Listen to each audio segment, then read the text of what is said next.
Kardeş sevdan demesene polis. Polis چرا؟ سویډن 1499 تنه افغان کډوال د سې شنبې په ورځ په جبري ډول بیرته افغانستان ته راواستول. موسوي او اشرف هغه 2 تنه افغانان دي چې له څو کلونو وروسته افغانستان ته راستانه شوي دي. موسوي وایي چې کورنۍ یې لا هم په سویډن کې ژوند کوي. افغانستان آقای اشرف غنی گفته پیسه گرفته از ما، چون پیسه‌ش آقای اشرف غنی گرفته باید ما توانش پس بدیم. چرا؟ زن و بچه ما باید دو طرف باشه، خودم در اینجا دست بسته 2000 افغانی در این بیت بعد بگن که خوش آمدی. چرا؟ اشرف هم افغانستان ته درالېږل شوي او جبري کسانو له ډلې څخه دی. هغه هلته وهل شوی او اوس په پښو د درېدو توان نه لري.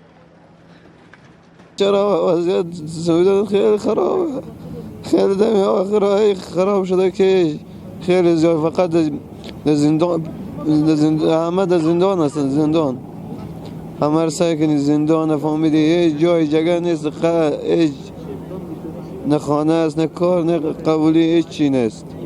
دغه 2 ځوانان له څو کلونو راهیسې په سویډن کې ول، خو 4 میاشتې وړاندې د پولیسو لخوا ونیول شول او زندان ته واچول شول.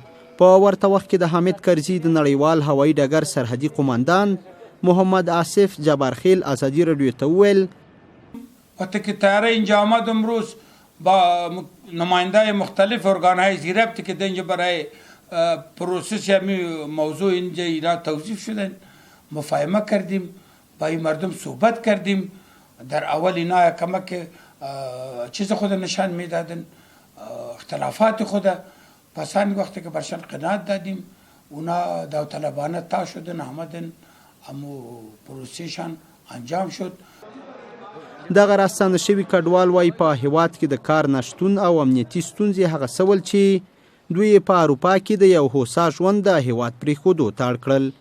د دوی په وینا په بیرته راتګ سره به دوی له یو نامعلوم برخلیک سره مخ وي، نه پیسې لري چې له نورو لارو بیرته اروپا ته ولاړ شي، او نه هم کاروبار شته چې دوی خپلې کورنۍ له لوږې وژغوري او یوه مړۍ ډوډۍ ورته پیدا کړي.